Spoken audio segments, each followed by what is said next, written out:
In Gordon Hayward's second return to Utah after leaving the Jazz in free agency, competing local college football head coaches witnessed an epic battle between Jayson Tatum and Donovan Mitchell. Both players were on another level throughout the night, with Mitchell making multiple scoop layups over Enes Kanter, mid-range pull-ups, and acrobatic finishes at the rim.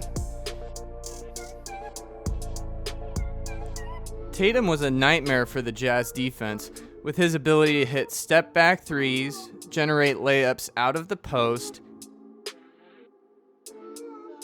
and score over the outstretched arms of Rudy Gobert multiple times. Jaws were dropping all over the place. If you watched the game, you probably focused on this crazy duel throughout most of the game. But what I noticed is that both teams ran a large amount of zone defense. However, the results from these zone defenses differed wildly. The Jazz ran zone on 8 possessions that I counted, and on these possessions the Celtics generated 10 points, for an offensive rating of 125. That's a really high offensive rating, which is probably why the Jazz didn't stick with the zone for long. Though the zone initially caused some discomfort for the Celtics with some turnovers and near turnovers, they easily figured out how to generate open shots. Here, Royce O'Neal bites on Hayward's pump fake, and Bogdanovich has to help, leaving Brad Wanamaker open for 3. The Celtics took the simple route here and hit Tatum in the middle of the zone where he could easily hit the mid-range shot. And here, the Jazz run their zone and defend the first action nicely, but zones are notorious for giving up offensive rebounds, and Kanter gets the putback here.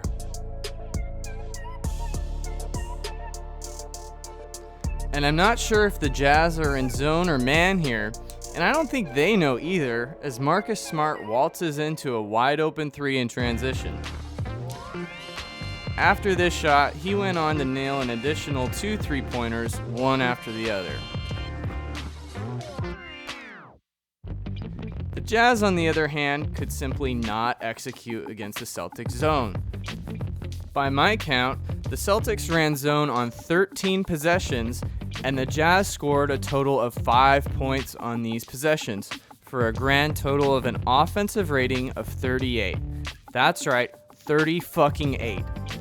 The interesting thing about their zone defense is that it was not always the same type of zone. Here they run a 1-3-1 zone, which allows Kanter to double Mitchell while Hayward can deny Gobert any action at the rim. The result is Mitchell getting trapped in the corner, throwing a very difficult cross-court pass to Conley that he somehow saves, but they still get nothing good.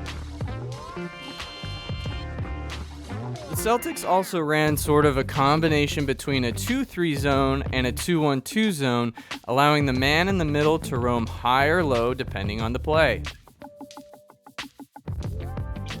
The Jazz's counter to this is to set a double screen designed to allow their ball handler to split the defense, but the man in the middle of the zone was there to disrupt the dribble.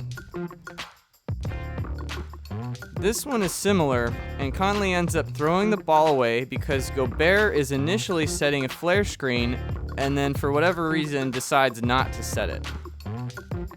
On this one, Conley gets into the teeth of the defense, nearly turns the ball over, gets it back, and throws up a terrible shot, and then Gobert tries to throw it off the Celtics, which backfires. This was only the 3rd time that happened in the game, by the way. Let's give a lot of credit to Brad Stevens for this type of defensive mastery.